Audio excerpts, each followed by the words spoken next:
This computer. This is Dating Up by Cecile Ville. Hope I said that right. And fade in, exterior street, London night, wide shot of a billboard, stretched across it the ripped and uber-tanned body of a heavily armed, handsome US action movie star, Brad Butler, 47. Think Gerard Butler. The ad reads, Brad Butler is meaner and badder in Badass 5. The roar of a motorbike. From the shadows, surprise, a Vespa with a modified exhaust emerges.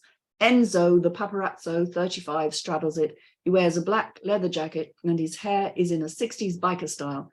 Enzo is no looker, but you certainly notice him. Gina, his Yorkshire Terrier, sits inside the basket at the front. They wear his and hers black leather jackets with Gina and Enzo emblazoned in bedazzled print. Enzo kills the motor underneath the billboard. In a street corner, Amy Parker, 33, scurries down the street with all the might of a small powerhouse. She wears an oversized coat that she hugs tight. Amy is a workaholic with severe imposter syndrome. Enzo styles his hair a la Don Travolta in Greece. Buonasera.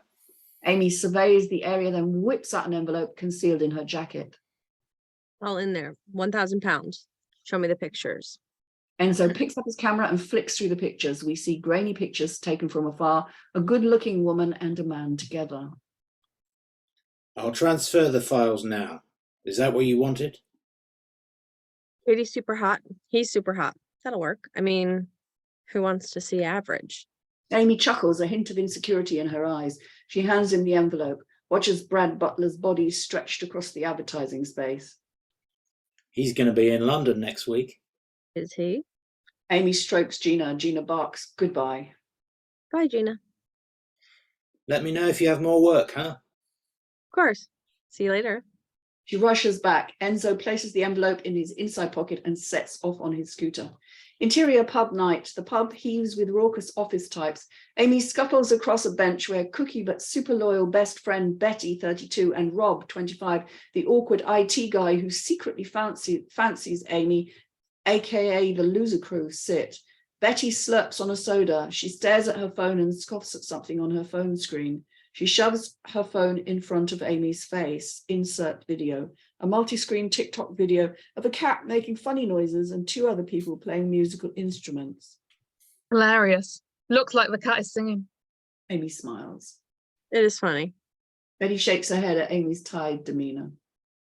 That man is working you to the bone. PR executive position has opened up again, so I'm letting my hard work do all the talking. Hard work? When has that ever worked? You're a bit shallow at work. It's all about appearances. Amy tuts, dismissive. He's probably going to give it to Emma anyway. They stare at Emma, 22, whose perfect hair bobs as she speaks to colleagues. Her personality is vapid, but she is a babe. Amy frowns, outraged. Emma, she barely knows anything besides touch typing. Dunno. She's on 30 grand a year, and you're on 26. Furthermore, he only promotes girls who he's sleeping with, and that's who he's going to recommend to Helena. Remember Kelly? Betty makes a motion with her hands, put two and two together, you know. No, she's not, and he isn't sleeping. It's not like that. Don't be silly. But her eyes betray doubt. Trust me. He's all good looks and no substance. Like that guy in the book with the painting, you know, Christian Grey. You mean Dorian Gray? Betty's eyes twinkle. You're thinking about 50 Shades of Grey, aren't you? No, I'm thinking about the picture of Dorian Gray. Whatever you say. Betty elbows Amy and winks. Betty notices her friend's distraught face. She softens. Rob is right. It's all about appearances anyway. Have you thought about posting your TikTok videos? I've seen all the ones you save in draft. You could show Helena that you have the chops. Helena is a classy lady. She doesn't do TikTok. Amy huffs. This isn't helpful. Betty massages Amy's tight shoulders. You know what your problem is? You have no life outside of work. It's easy for you to say. You don't care about your job. I kind of do. Well, not really. HR, you know. But I've got other stuff going on like my good looks, my vibrator, and my friends, of course. Betty roars, laughing, grabs Amy by the shoulder and hugs her tight. Betty is the warmest goofball you will ever meet. I do envy your confidence. You've got it, Amy, but you're too blind to see it because you're in love with Will. No, I'm not.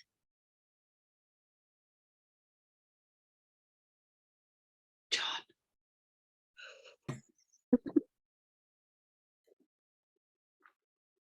Hi, Amy.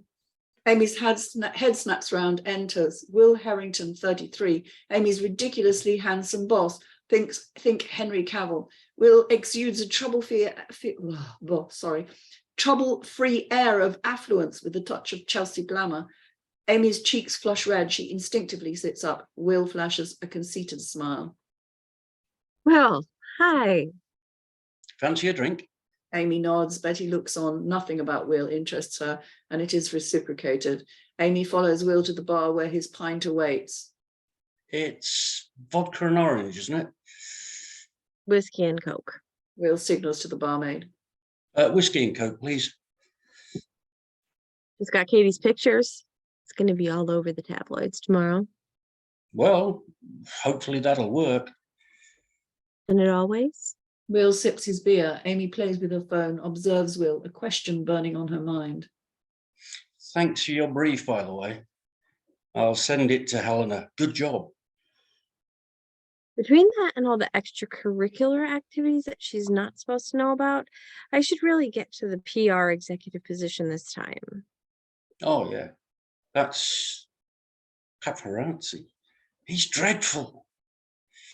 You're certainly happy with the results. Will takes a casual sip of his beer, avoiding. Emma waves goodbye to them as she leaves the pub. Amy and Will watch her leave. Amy's hand tightens around her glass. Excuse me. I also want to raise. Emma's on 30 grand. So are you. Amy's eyes widen. So it's true. I'm on 26. Are you? Will raises an eyebrow, mildly surprised. If I don't get the position, I guess I'll have to find a job somewhere else. Her voice Elsewhere. Sorry. Her voice quivers at the thought, not so much invested, so many years, there is no plan B. You know I can't function without you. Will grabs Amy's hand and squeezes it, smiles, uses charm on her. She won't leave, he knows it. She knows it. It's humiliating. Will releases her hand and glances at his expensive watch, stands up, grabs his pint and swallows the dregs. Anyway, I've got to go. Will strides up to the exit door. Amy spins the glass on the countertop, mulling over, more pent-up frustration rising to the surface. Betty casts dubious looks in Will's direction. Rob stares at Amy with a smile on his face. She doesn't see him. She stares at the wallet Will left behind on the stool. Amy picks it up, grabs her coat and leaves the pub, a resolve. Exterior street night. Amy scans left and right. No sign of Will. She ventures left, sees him, readies herself. This time she will confront him. When out of the shadows, Emma appears. Will and Emma kiss tenderly. Amy's jaw drops. Her hand releases the wallet. The wallet hits the ground. Tears pool in her eyes. It hurts. Amy lowers her gaze and fixes on Will's wallet. A moment of hesitation. She's about to leave it there, but she grabs it and speeds off in the opposite direction. Interior, Amy's apartment night, a modern refurbished apartment. In the hallway, Amy switches the light on, catches her reflection in the mirror, run down mascara, hair all over the place. She's a mess, a failure. Flashback. He only gives jobs to the women he's sleeping with her. Remember, Kelly? Back to scene, tears flow. Amy grabs her head with her hands and howls. I'm such an idiot. Screams, guttural, drenching in self-loathing and desperation. Interior living room night. The TV is on. Amy pours wine into a glass, gulps it down, collapses on the sofa. On the TV screen, handsome movie star Brad Butler, as seen on the billboard at the start, appears on the screen. Beads of sweat glisten on his incredibly ripped body. He holds two massive assault weapons in both hands. Brad Butler is meaner and badder in Badass 5. Ta-da-da-da-da-da. Brad fires both weapons from his crotch, spraying a hail of bullets as he does so. Amy guzzles some wine, eyes transfixed on Brad. Insert phone screen. Amy clicks on Emma's Instagram profile. Her cursor stops at a picture of Emma and Will together. They look glamorous and loved up. It reads in the description, just chilling, hashtag living my best life, hashtag London party scene. The post has 50 likes. Amy scrolls through the comments. Oh my God, you have the best life. Kiss, kiss, back to scene. Amy stares at the screen, her mouth twitches, darkness gathers in her eyes. She looks up. On the TV screen, a smooth-looking Brad strokes his chin tentatively. Bravo, a real man's moisturizer. A woman tenderly caresses his face. Brad winks at the camera. His eyes twinkle. An idea spurs her into action. Insert phone screen. Amy types Brad Butler in a search engine. She flicks through the pictures, downloads one she likes, saves it to her phone. She clicks furiously like a woman on a mission. Amy creates a new post on TikTok, attaches a picture of Brad Butler, adds love heart effect. She adds text on the screen. An automated voice reads, when you're a PR executive, your secret boyfriend is a movie star and he joins you in London. She adds tags in the comments, hashtag Brad Butler, hashtag couple of goals. Back to scene. She pours more wine in the glass, toasts the glass of wine against the video on her phone. Talk about making a splash, huh? Amy laughs bitterly. Another one for the draft folder. She swipes her phone and discards it to one side. Ping! Insert phone screen. The post isn't saved. It's live. Interior office building day, the grand Victorian building. A makeup-free Amy rushes and slips over the marble floors, lands on her bum. She pesters. Life is horrible. Amy heads for the elevator, keeps her head down. Amy taps on the call elevator button. Her hand touches another, appears. Handsome American Mike, 35. He wears casual clothes. Mike is a cool cat whose smile could light up a room. Angel models? Amy snorts, awkward. No, you're a model? Mike chuckles. Photographer? You? PR assistant. She looks away. She's a mess. Mike smiles. The elevator pings open. They step in. Interior elevator day. They stand merely inches away from one another. Which floor? That's it. There we are. Excuse me. Just a little bit coffee today. Okay. What are our thoughts on this? Rachel? Yeah, I mean, I like any film that starts with a dog in the first scene, so that's always nice for me personally. I liked the whole coming in on a motorbike situation. Obviously there's quite a lot of films and TV programs about job drama and that sort of circle of friends and romance and stuff. So obviously people like it, but I don't know. I personally kind of wanted something a little bit different, a little bit more explosive in there. But maybe that's what you're coming to. I don't know. Just something that sort of hooks me and is a little bit more engaging, just because we've seen those types of things before. But I think it's a well-written script. There's certainly different characters that have all got their own sense of style and stuff. And I enjoyed reading it. Thank you. Thank you. Stewart? I kind of agree actually with Rachel. I thought the beginning was really strong, and visually it was really strong. You could imagine how that would be played, and was quite funny. You know, a Vespa turning up with an adapted exhaust. That was quite a funny image. And the whole Brad Butler kind of billboard thing going on. It's sort of poking fun at it a bit, if I've got that right. Yeah, I mean, it's kind of then goes into a sort of fairly standard office romance, two girls talking about somebody, and then, you know, the kind of boss who's playing the field a bit, and it didn't really jump out as anything particularly original, if I'm honest. So it's a shame, because I thought the beginning was quite strong and could have been very funny. And I'd like to see it playing more with that comedy actually, and the having a pop at the stereotypes a bit more. Thank you. Erin? I'm curious. I do like the unrequited love situation where like you kind of see it coming, but like I think that might, like what with everybody's saying, that maybe take what's like every movie that exists and like maybe change it up a little bit, give it like some twists or something. I do like this I'm curious if this guy Mike is somebody or if he's just somebody she meets on the elevator too. I think it's well written. And I'm curious to see what happens next. Okay, thank you. John?